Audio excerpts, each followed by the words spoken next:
រដ្ឋមន្ត្រីអង់គ្លេសទទួលបន្ទុកតំបន់ Indo-Pacific លោកស្រី Rosie Winterton កំពុងបំពេញទស្សនកិច្ចលើកដំបូងរយៈពេល3ថ្ងៃនៅកម្ពុជាចាប់ពីថ្ងៃទី25ដល់ថ្ងៃទី27ខែសីហាឆ្នាំ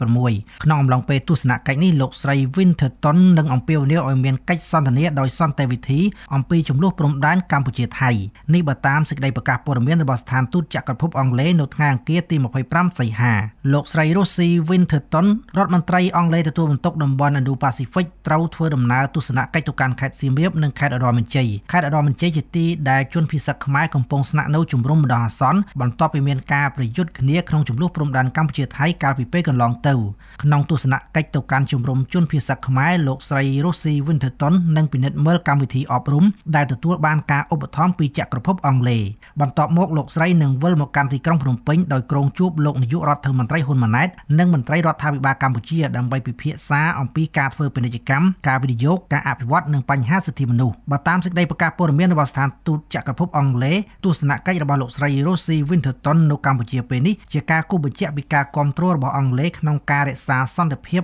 ដោយចីរភាពនិងការអនុវត្តឲ្យបានពេញលេញនៅបទឈប់បាញ់ដែលកម្ពុជានិងថៃបានព្រមព្រៀងគ្នាកាលពីចុងខែធ្នូឆ្នាំ2025សូមបញ្ជាក់ថាដំណើរទស្សនកិច្ចរបស់រដ្ឋមន្ត្រីអង់គ្លេសទទួលបន្ទុកតំបន់ Indo-Pacific ធ្វើឡើងតែប៉ុន្មានថ្ងៃប៉ុណ្ណោះបន្ទាប់ពីនាវា HMS Tama របស់កងទ័ពជើងទឹកអង់គ្លេសបានចូលសម្ចតនៅមូលដ្ឋានកងទ័ពជើងទឹករៀមជាលើកដំបូងកាលពីថ្ងៃទី20ខែសីហាឆ្នាំ2026ការចូលសម្ចតរបស់នាវាអង់គ្លេសនេះត្រូវបានស្ថានទូតអង់គ្លេសប្រចាំកម្ពុជាចាត់ទុកថាជាជំហានថ្មីមួយក្នុងការពង្រឹងកិច្ចសហប្រតិបត្តិការផ្នែកការពារជាតិនិងទំនាក់ទំនងកងទ័ពជើងទឹករវាងកម្ពុជានិងអង់គ្លេស